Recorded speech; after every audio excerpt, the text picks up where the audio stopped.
কি করে দেখবি রে লোকনাথ, এমন সুন্দর পাহাড়ি ফুল তো পাহাড়ের শীতল বাতাসে জন্মায়।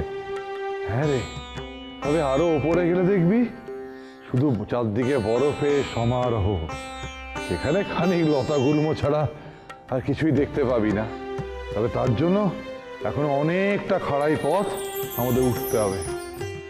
এই পথে খাড়াই কম নাকি? আমি যা হাঁটতে পারছি না। বেনি, তা বললে কি করে হবে? আমরা পাহাড়ের উপরের পথে না গেলে যে বরফের দেখা পাবো না রে। আর বরফের দেখা আমার যে হাত ধরে আসছে, আর হাঁটবো কি করে? এত সহজে ক্লান্ত হয়ে পড়লে চলবে না তো বেনি। এখনো তো তেমন কিছু চড়াইয়ের পথ আসেনি রে। শুনেছি এরপর মহাকাল মন্দির, সেই পথে গেলে চড়াই আরো অনেক বেশি। আর মহাকালকে সেটা জানিস? জানি গো গুরুদেব, জানি। মহাকাল মানে তো স্বয়ং দেবাদিদেব মহাদেব গো। ঠিক তাই, তার পায়ের কাছে গিয়েই তো তাকে পাওয়ার সাধনা করতে হবে রে। চল চল, আর বিলম্ব করে লাভ নেই, তাড়াতাড়ি চল বাবা, চল চল বেনি চল।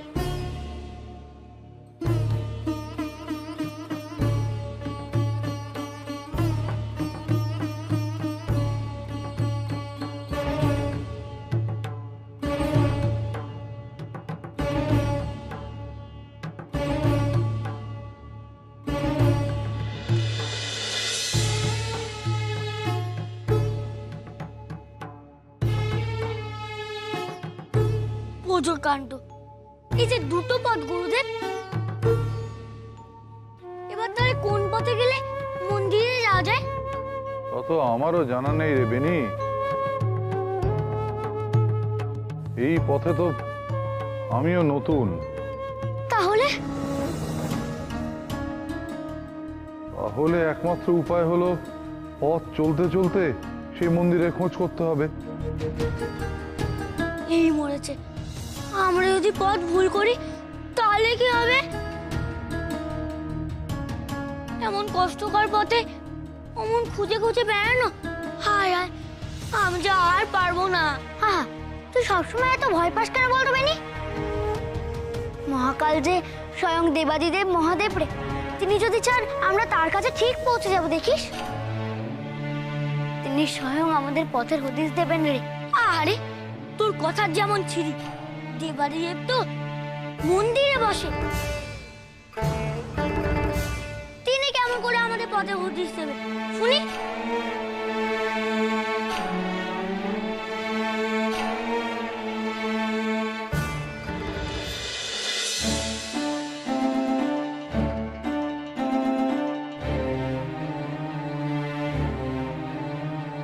এ তো শিবলিঙ্গ বলে মনে হচ্ছে, কিন্তু এই পথে শিবলিঙ্গ কেন?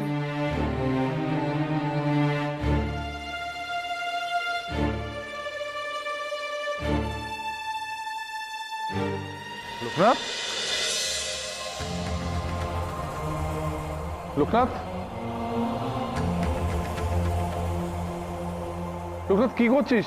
কি করছিস বাবা? প্রভু যেমন অনাদরে পড়ে আছে গো গুরুদেব, তাই তো আমি। আসলে এই পথ তো সাধনার জন্য নয় রে, তাই কেউ হয়তো এই পথে আসে না। কখনো কখনো গুটি কয়েক সন্ন্যাসী হয়তো এই পথে আসেন। কে আর ফুল বেলপাতা দিয়ে প্রভুর পুজো এখানে করবে বল? না না গুরুদেব, তা বলে প্রভু এখানে পড়ে থাকবেন? হে যে আমার মন কিছুতেই মানতে চাইছে না গো, তাই আমি না হয় এই ভারী শিবলিঙ্গটাকে তুই বয়ে নিয়ে যাবি নাকি? তোর পক্ষে অসম্ভব এটা। প্রভুর নিত্য পূজার ব্যবস্থা করতে হবে না বুঝি? প্রভুকে কি এভাবে ফেলে রাখা যায়? তা কি হয়?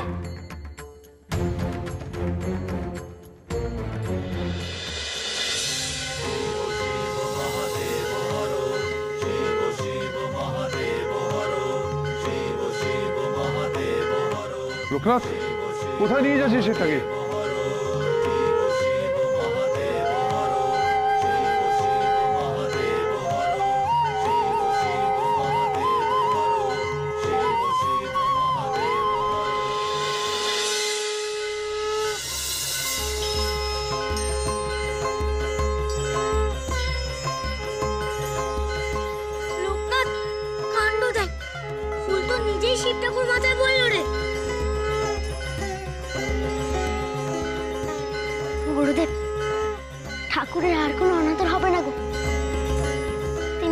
ফুল পাবেন। এবার না হয় আমরা আবার সামনের পথে এগিয়ে যাবে, তাই তো? কিন্তু কোন পথে যাবি শুনি? তুই তো নিজেই বললি শিব ঠাকুর পথ দেখিয়ে দেবে। কই, কোন দিকে যাব তা তো উনি এখনো। কি হয়েছে গুরুদেব?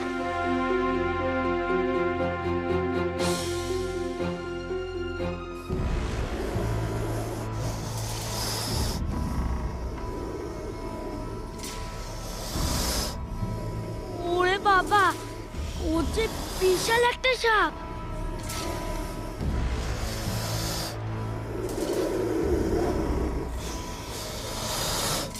ভয় পাস না বেনি, সাপকে আক্রমণ না করলে সাপও যে কারো ক্ষতি করে না রে।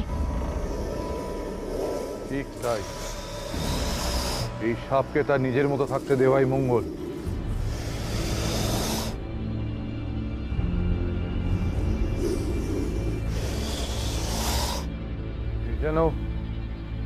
যেন কিছুর ইঙ্গিত বলে মনে হচ্ছে রে বেনি। আমারও তাই মনে হচ্ছে গুরুদেব। একটু সবুর কর না বাবু, ওটাকে যেতে দে, তারপর নয় আমরা যাব।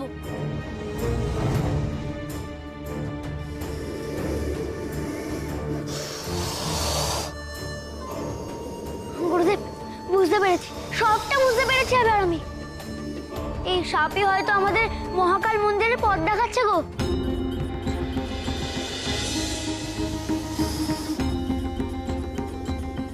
হ্যাঁ রে, তাই হবে। নাগ যে স্বয়ং দেবাদিদেব মহাদেবের প্রতিভু। দেখবেন, দেখ, লোকনাথের কথাই বলে গেল। প্রভু নিজে আমাদেরকে পথ দেখাচ্ছেন। জয় দেবাদিদেব মহাদেবের জয়। জয় দেবাদিদেব মহাদেবের জয়। চল লোকনাথ, সাপটার পিছু পিছু আমরা যাই।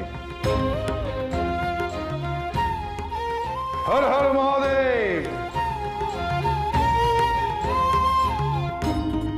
হর হর মহাদেব।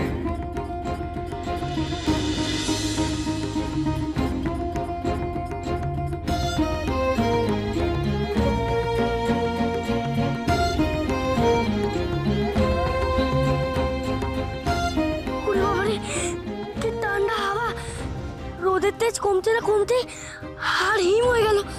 পা চালিয়ে চলবে নি, সূর্যাস্ত হয়ে গেলেই শৈত্যপ্রবাহের তীব্রতা আরো বাড়বে। হিমালয়ের পথে আরো যত এগোবো আমরা, তত জোরে হিমেল বাতাস বইবে।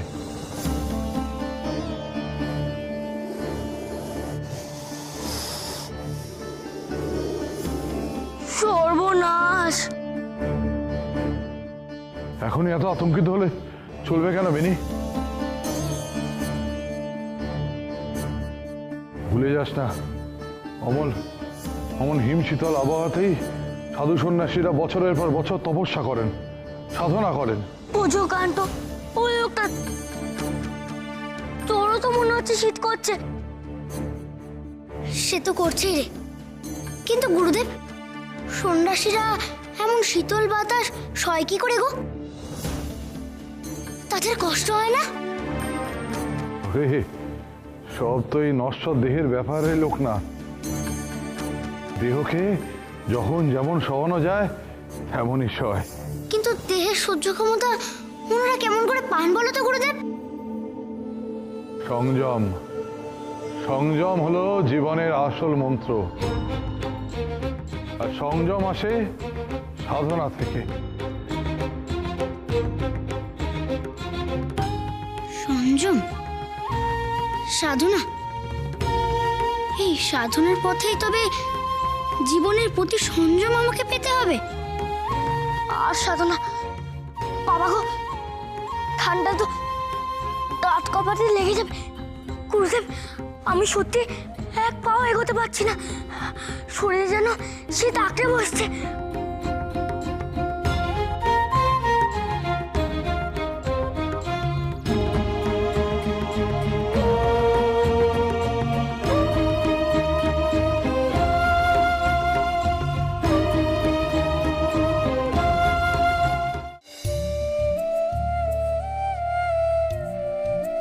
কিরে, এবার একটু ভালো লাগছে তো? এই তুই কি করলি লোকনাথ? তুই তো নিজেই এমন মরণ টানতে জমে যাবি। আমার কিচ্ছু হবে না রে, আর সবই তো প্রভুর ইচ্ছে। তিনি যেমনটি চাইবেন আমারও তেমনটিই হবে। এ নিয়ে আর ভেবে কোনো কাজ নেই। না না লোকনাথ, তা বললে হয় না। এমন হিমেল শীতল বাতাসে তোর অভ্যেস নেই, শরীর ভেঙে পড়বে বাবা। এক এক কাজ কর, তুই বরং আমার উত্তরীয়টা গায়ে দে। হ্যাঁ, না না, তা কি করে হয় গুরুদেব? কেন? না গুরুদেব, তুমি যে আমাদের গুরু, আমাদের আমাদের পিতার সমান, আমাদের ঈশ্বরের সমান। তোমাকে কষ্ট দিয়ে আমি শিষ্য হয়ে কিনা আমি আরামে থাকবো, তা যে কিছুতে হয় না গুরুদেব। কিন্তু লোকনাথ, তোদের নিজের শরীরকে আয়ত্ত আনার যোগ সাধনা তো এখনো রপ্ত হয়নি রে। ওই যোগ সাধনার বলেই তো ধীরে ধীরে একদিন তোরাই ক্ষমতা আয়ত্ত করে ফেলবি। এইদিকে সূর্য যে অস্ত যেতে চললো, ঠান্ডায় আমি আর পাচ্ছি না গুরুদেব। না বেনি না, আগেই অত ভেঙে পড়লে চলবে না। মনে রাখিস, সূর্যাস্তের পর শীত আরো ঘনীভূত হবে। এক কাজ করি, যতটুকু আলো আছে তার মধ্যে আমি বরং কাঠ জোগাড় করে নিয়ে আসি। ঠান্ডার হাত থেকে রক্ষা পেতে গেলে আগুন জ্বালানো প্রয়োজন। আচ্ছা গুরুদেব, আমরা কি আজকের রাতটা এখানেই কাটাবো? হ্যাঁ, তোরা তোরা এক কাজ কর, তোরা এই গাছতলায় আমার জন্য অপেক্ষা কর। আমি দ্রুত তোদের জন্য কাঠ নিয়ে আসছি।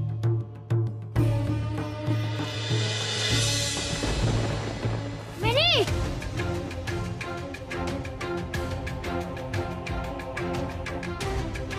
বেনি, কি হলো তোর? এ কি, গা তো জোরে পুড়ে যাচ্ছে। হে ঈশ্বর, বেচারা অসুস্থ হয়ে পড়লো কেন? এবার কার থেকে সাহায্য নেই।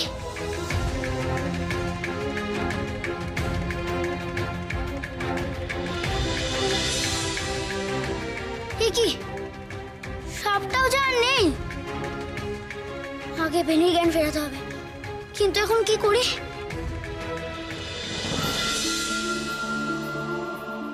ওই তো ওটা ঝর্ণা দেখা যাচ্ছে। বেনির জন্য একটু জল আনি।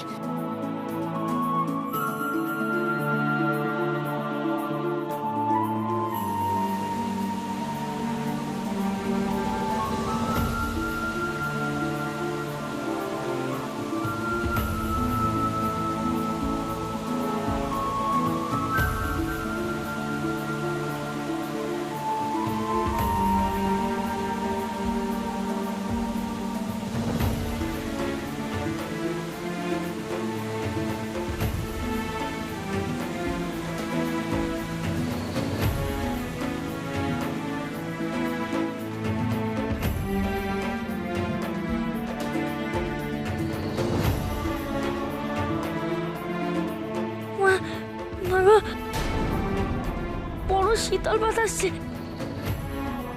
কোমরটা একটু গায়ে টেনে দাও না মা। বেচারা জ্বরের ঘোরে মায়ের কথা ভাবছে আর আরো কষ্ট পাচ্ছে।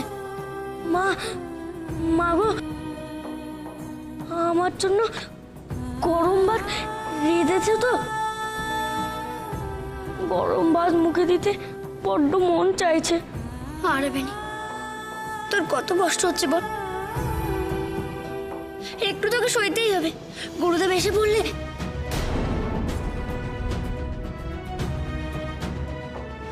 হায় রে, এবার কি হবে? গুরুদেব এখন এলো না, অথচ আধারও ছেড়ে গেল।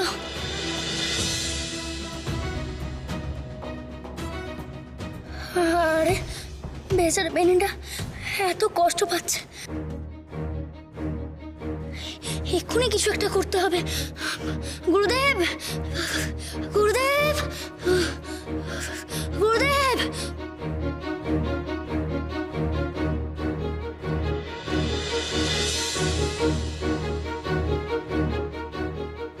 এটাই বুঝি গুরুদেব আসছে, কিন্তু অত খাটনি গুরুদেব এখন আসবে কি করে? একবার কি যাব গুরুদেবের কাছে, কিন্তু বেনিকে একা এই অবস্থায় ফেলে খোলা আকাশের নিচে যাওয়া কি ঠিক হবে? তাহলে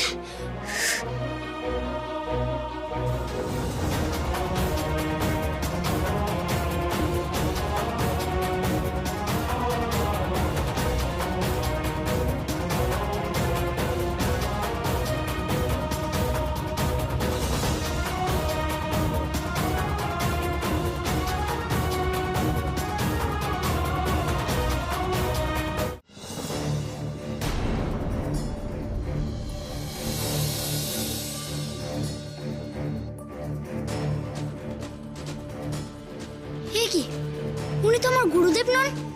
তাহলে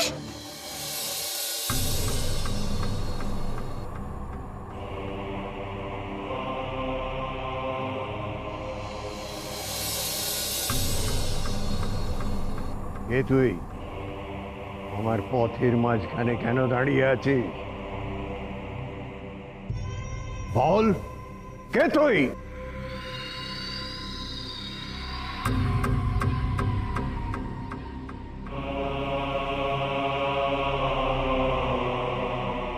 কি হলো কি? বল, বল কে তুই? আমি লোকনাথ গো। বটে, এইটুকু বয়সে মাথায় জটা। পাহাড়ে কেন এসেছিস তুই? কোথা থেকে আসছিস? আমি একা আসিনি গো, গুরুদেবের সঙ্গে এসেছি। আর আমাদের গুরু ভাইও আমাদের সঙ্গেই আছে। আসলে আমরা এই পাহাড়ে সাধনা করতে এসেছি গো। সাধনা করতে? হ্যাঁ গো, একবার ওদিকে তাকিয়ে দেখো। আমার গুরু ভাইয়ের যে হিমেল বাতাসে অসুখ করেছে, জ্বর হয়েছে, তাই তোদের গুরুদেব কই? তিনি তো কাঠের সন্ধানে গেছে গো। কাঠ জোগাড় করে আগুন না জ্বালাতে পারলে এই ঠান্ডার মধ্যে কি কেউ বাঁচতে পারবে? তা তুই এদিকে কোথায় যাচ্ছিস? না, মানে ভাবলাম আশেপাশে যদি কোনো কুটির দেখতে পাই, তাতে তাহলে আমার গুরু ভাইকে নিয়ে আমি আশ্রয় নেব। কোথাকার কোন গুরুদেব দুজন বালককে নিয়ে উদয় হয়েছে। তাহারে তোদের গুরুদেবের তো পাহাড় সম্বন্ধে কোনো জ্ঞান গম্যি নেই। তোদের নিয়ে এসছেন কি মারণ খেলা দেখাতে? আপনি তো আমার গুরুদেবকে সঠিকভাবে চেনেন না, তাহলে তার ব্যাপারে এই কথাগুলো কি আপনার মুখে মানায়? তোদের গুরুদেবকে না চিনলেও তার কাণ্ডজ্ঞান দেখে এইসব কথা বলতে বাধ্য হচ্ছিলে। শোন, তোর গুরুদেবের জানা উচিত যে ঈশ্বর সাধনা কোনো ছেলের হাতের মোয়া নয়। আর তিনি নিজেও কতটা সাধনা করেছেন তা এখন ক্ষমা করবেন, আপনি কত বড় সন্ন্যাসী তা আমি জানি না, কিন্তু আমার গুরুদেবের নামে কোনো খারাপ কথা শুনতে আমি রাজি নই। আমার গুরুদেব শিব ভক্ত, দেবাদিদেব মহাদেবের সাধক তিনি। আমি নিজেও বিশ্বাস করি শিব ভক্তিই সবকিছু। তাই শিব ভক্তির তাণ্ডবও আমার মধ্যেই রয়েছে। আর আমি কোনো মতেই গুরুর অপমান সহ্য করব না।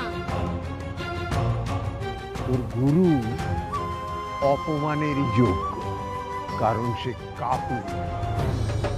তা না হলে এরকম প্রাকৃতিক অবস্থায় শিষ্যদের ফেলে রেখে কাঠ আনতে যাওয়ার নাম করে পালায়। কাপুরুষের চেলা।